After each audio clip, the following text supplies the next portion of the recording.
been bowling hard since like the 5th grade. Watching AI getting 40 with the French braids. Love Indiana, I'ma miss some good days. Charlotte Hornet, MJ, that's a new wave. Shorty like the way that I ball out. I've been getting money till I fall out. Stupid maid, then I tell her call out. Bonjour à tous et bienvenue sur 5x5, votre podcast 100% basket, 100% analyse PMU. Comme d'habitude, vous me retrouvez, moi, votre hôte Sativa, et je suis rejoint par l'équipe de toujours, Réa, Pop et Doc. Bonsoir tout le monde. Bonsoir. Nous continuons notre périple de playoff et nous allons aborder aujourd'hui une série de l'Est. La série, je pense, on va attendre le résultat du play-in, mais une des séries les plus déséquilibrées qu'on va retrouver sur ces playoffs, avec Chicago contre Milwaukee. Milwaukee, champion en titre bien évidemment, troisième de saison régulière à l'Est avec 51 victoires, 31 défaites contre les Bulls qui ont enfin réalisé une belle saison après plein de saisons de merde. Sixième de la conférence, 46 victoires, 36 défaites. Une saison à deux vitesses pour Chicago qui avait très bien commencé et qui trustait le haut du tableau de la conférence avant d'abord de bouffer du Covid et ensuite surtout de bouffer des blessures. Lonzo Ball, Caruso, on va pas s'étendre plus longuement. Une équipe complètement dégueulasse depuis 2 mois. Surtout le mois de mars-avril, ça gagne plus un match. C'est un zombie presque, j'ai envie de dire. Et Milwaukee qui sans jamais être vraiment flamboyant, je trouve. En tout cas personnellement, sans jamais être flamboyant, reste une équipe très solide. Giannis qui jouait bien évidemment à un niveau MVP. Messieurs, la vraie question, plutôt que qui va gagner, c'est est-ce que Chicago va remporter un match dans cette série ou pas? On va commencer par la question qui blesse. Est-ce que Chicago a remporté un match face à une grosse équipe cette saison ou pas? Non. Réa, une réponse? Je l'ai déjà donné avant que tu poses la question. Mais Boston. Voilà, bon. À partir de là, bonne preview, j'ai envie de dire presque. C'est vrai que le bilan est vraiment pas fameux. On va évacuer le truc vite fait. Il y a Boston. J'ai mis qu'il y aurait une victoire de Chicago, mais... Oui, bon. C'est la seule. Oui, et ils n'étaient pas dans le top 5 à ce moment-là. Mais j'ai mis qu'il y aurait une victoire de Chicago, mais on va pas se mentir. C'est plus parce que je suis fan et que je me dis... on va pouvoir s'être retapé un peu physiquement, on va forcément avoir un DeRozan game, que j'espère une victoire. Mais histoire que le United Center s'enflamme. Mais oui, ça fait pas un prix, on va se faire défoncer. Bah là, c'est pas le bon match-up. Après, carrément pas. Oui. Après c'est bâtard, mais on l'avait dit quand on parlait de Chicago que dans tous les cas, t'étais à l'Est, déjà tu tombais soit sur Philadelphie, soit Milwaukee, c'était un match-up bâtard. De toute façon, tout ce qui s'est joué inside va être un match-up bâtard pour Chicago. Donc déjà, Milwaukee, Philadelphie, tu tremblais des genoux.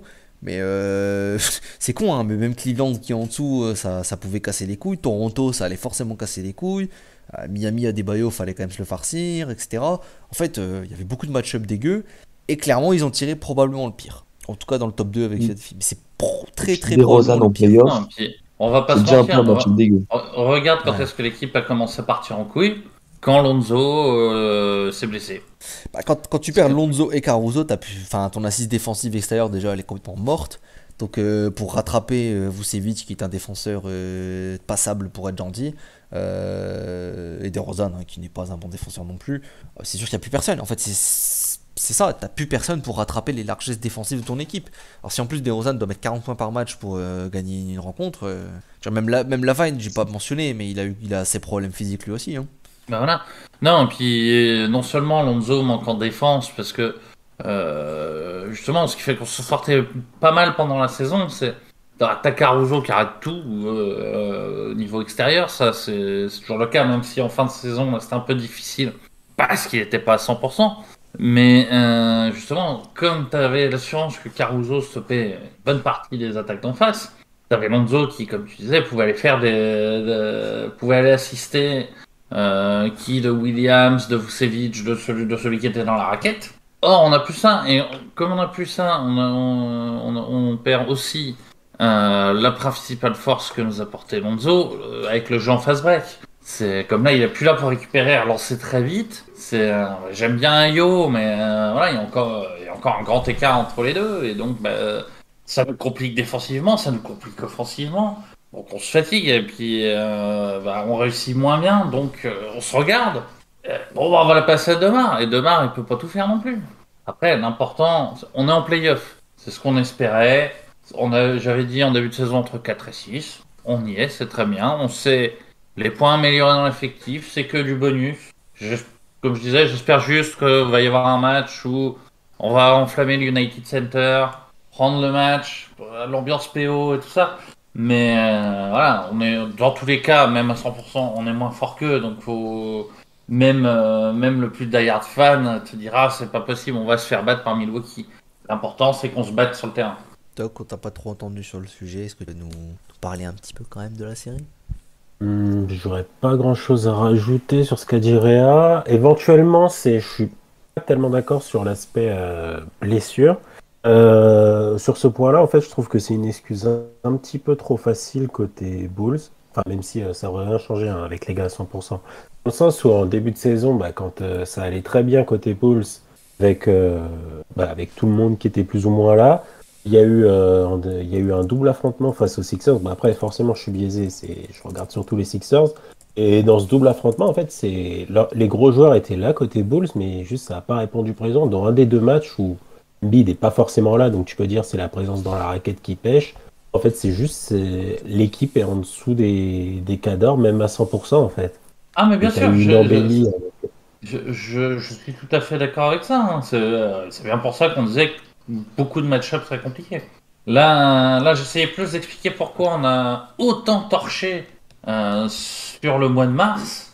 Même si oui, ok, le calendrier est un peu plus difficile qu'à d'autres moments de la saison. Mais je cherchais juste à expliquer pourquoi pourquoi on était au mieux dans l'espérance de prendre un match, et tout du moins on espérait ne pas être ridicule, là où à plein on aurait dit ok 4-2 au mieux, mais nous on espère mieux parce qu'on est fan. C'est juste ça, pour moi j'explique juste l'importance de la blessure de Lonzo, à mes yeux en tout cas. Ouais, Ouais, ça joue quand même, hein. Ça joue quand même un peu. Ça joue aussi sur le bilan. Enfin, même si ça jouerait pas joué directement sur la série, ça aurait juste sur le bilan final. Puisque en somme, t'es qu'à 2 victoires de Toronto. Si t'es cinquième, bon, j'avoue, tu joues Philadelphie, c'est pas forcément mieux. Bon, allez. Non, mais imagine, tu remontes peut-être quatrième. Enfin, on sait pas. C'est vrai qu'il y a beaucoup de. De toute façon, je l'ai dit au début, il y a beaucoup de match-up dégueux pour cette équipe de Chicago, principalement parce que c'est une mauvaise défense. C'est une mauvaise défense de NBA. Donc quand tu perds en plus les quelques bons joueurs qui défendent, c'est une très mauvaise défense de NBA. Mais bon, peut-être que moins de blessés, ça faisait plus de victoires et ça faisait à l'arrivée, tu jouais peut-être que Brooklyn entre guillemets au premier tour par exemple. Ce qui est pas un cadeau, mais qui était déjà forcément plus jouable réalistiquement pour Chicago. Pas d'accord sur une mauvaise défense par contre. Ouais, si c'est une mauvaise Pour défense. moi t'es un peu dur. Oh. Quand tout le monde est là, pour moi on est average.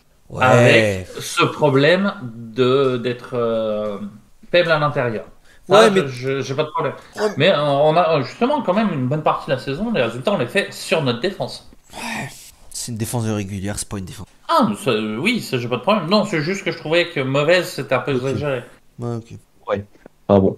Ah. Face à Yanis, par contre, là, t'es pas loin d'être mauvais en termes de Oh, ça va être un ce que tu peux y massacre. apporter. Putain, ça va être un massacre. Ah bah de toute façon c'était le pire match-up qu'on pouvait avoir. Genre, déjà, Yanis, il n'y a pas grand monde qui sait défendre à peu près correctement dessus. Mais genre là, t'es Chicago, tu te dis, je dois envoyer un mec sur Yanis. Putain, les gars, j'envoie qui? Si j'envoie qui, là, sérieux?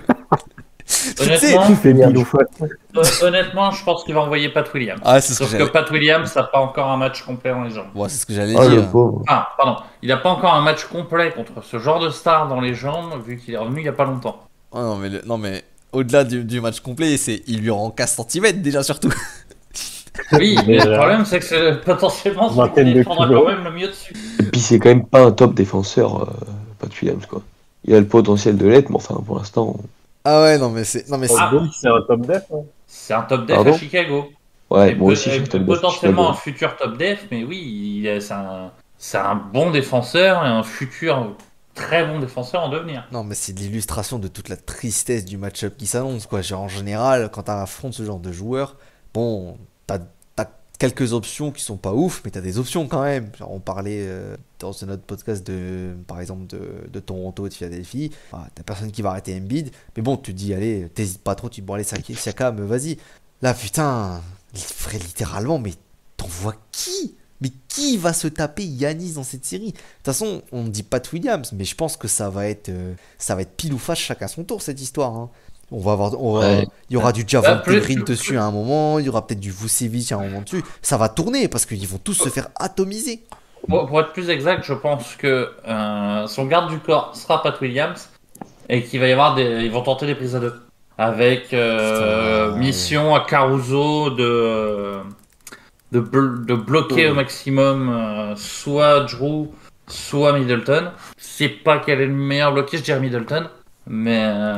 Mais oui, de toute façon, pour moi, on va être obligé d'utiliser au maximum les aides, les switches, les switches avec Vucevic. J'ai pas peur de ce que je sors, moi. Mais enfin, de toute façon, on n'a pas le choix. On ne pourra s'en sortir que tactiquement. Et quand bien même on exécutera tout à la perfection, on va quand même prendre 4 baffes. moi je me demande si Bah, moi je me demande si Baffes peut-être pas, mais il va y avoir 4 victoires nettes des Bucks à un moment. je me demande si c'est quand même pas Javonte Green qui va être lancé sur Yanis. Parce qu'au final, il est il est bulk, enfin il est costaud quand même. Et de ce que j'ai vu à chaque fois de Chicago, je trouve qu'il suit assez bien les mecs rapides. Après, les mecs rapides de 2,15 m, c'est une autre histoire. Mais Il est petit quand même. il est petit, mais bon, il est petit comme Pat Williams, tu vois. Je veux dire, à choisir entre les deux, je préfère Javonte Green qui est vraiment massif, qui est costaud, plutôt que Pat Williams qui est jeune, qui est encore assez frêle physiquement au final, tu vois. Après, on est d'accord, c'est choisir entre. Ouais. C'est choisir vraiment un mec qui va se faire pilonner dans tous les cas. Mais bon, Javonte Green, de toute façon, c'est pas celui qui va t'apporter toute ton offense. Franchement, quitte à mettre quelqu'un, moi, c'est lui que je calerai. Probablement les deux vont se relayer de toute manière. Ouais, Donc, ça va être du relais après, on est bien d'accord, hein. c'est- Mais la meilleure strat, L'important c'est. Vas-y, excuse-moi. la meilleure strat, je pense pour moi, de toute façon, c'est vraiment d'essayer de couper tout le monde autour et de prier pour que Yanis mette pas 60 points, hein. Parce que les prises à deux, je pense que c'est vraiment une ouverture à se faire punir par tout le monde à côté. Sachant que Milwaukee, c'est quand même une bien belle armée de shooters, hein. Moi, j'essaierais surtout de bloquer tout le reste, en fait, hein, et de laisser Yanis tout seul, hein. Genre, Oui, c'est une possibilité. genre Middleton. Après, ça peut être l'un sur un match, l'autre sur un autre pour essayer de les surprendre. Je sais pas. Comme je te dis, l'important, ça fait plusieurs années qu'on n'était pas allé en playoff. Faisons kiffer l'United Center, battons-nous sur le terrain, c'est le plus important.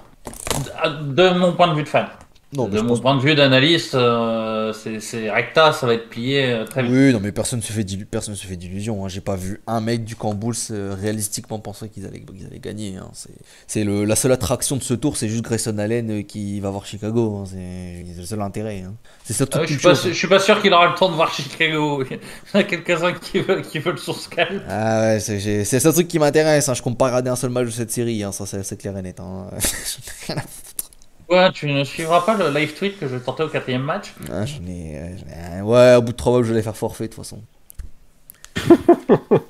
Allez, petite section pronostic pour finir quand même. Réa, un match ou pas alors? 4-1? Oui, un match 4-1. 4-1, Pop, 4-0?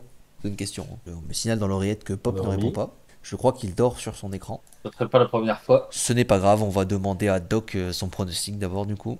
De toute façon, je crois qu'il avait dit sweep.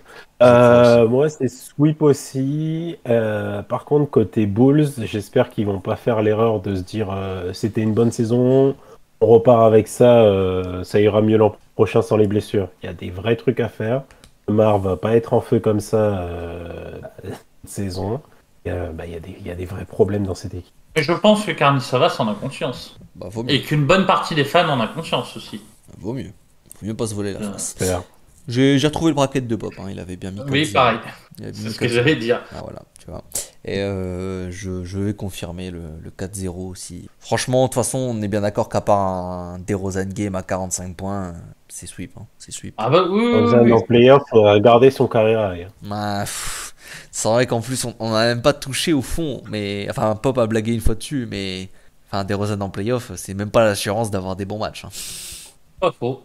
Sachant que D'un autre côté, on sait pas ce que donne Lavine en playoff. Peut-être c'est lui qui va lui mettre le carton 45 points. il n'est pas un peu blessé pour toute la fin de saison, lui, justement. Ça fait depuis 3 mois qu'il est blessé. Ouais, mais j'ai cru comprendre qu'en gros, son problème, il allait pas passer et tant pis, il allait jouer avec. Un Oui, truc bah, de comme toute façon, il va se soigner pendant Ouais, pendant l'intersaison. l'intersaison. ça. Ouais, d'accord. C'est, Non, parce que bon, c'est tellement évident qu'on parle de Yanis, mais bon, va falloir qu'il y ait un mec qui se fasse, va se faire démonter par Jrue Holiday en défense aussi, hein. Quand il y aura le pitbull. on a quand même un ou deux pitbulls pour répondre. Ouais, mais c'est sur Yanis qu'il faut répondre. Si Jrue Holiday il fait le pitbull sur DeMar DeRozan, Ah, ok, dans ce sens-là. oui, dans Moi, ce sens-là. je pensais que tu parlais de défendre sur Giroud, ou dans ces Non, ça cas-là, c'est pas. je te Non, réponds soit Ayo, soit Caruso. non, ça, je pense que Ayo, par exemple, il s'en sortira très bien. C'est surtout que. Moi, je parlais surtout du fait que quand Jrue va défendre très probablement sur Lavine ou DeRozan, putain, il va falloir. Rien que ça, on n'en parle même pas, mais ça va être un calvaire, hein, ça aussi. Ouais, mais d'un autre côté, s'il prend l'un, l'autre est libre. Est plus libre. Ah, Middleton, il existe, hein. C'est pas les restes des gars. C'est vraiment un match-up. Oui, non, mais... C'est vraiment un match-up dégueu à tous les niveaux. Même en Grayson c'est Allen. pas... Hein. Alors, attention qu'on me fasse pas dire ce que je n'ai pas dit. Ce n'est pas un mauvais défenseur ou quoi que ce soit, Middleton, mais c'est un petit cran en dessous. Donc, Ah bah, oui, c'est vrai, mais voilà. et personnellement, pour moi, par contre, par rapport aux qualités physiques, etc., euh, ça m'arrange si Giroud est sur DeRozan et si Middleton est sur Lavine. Je pense que c'est la meilleure.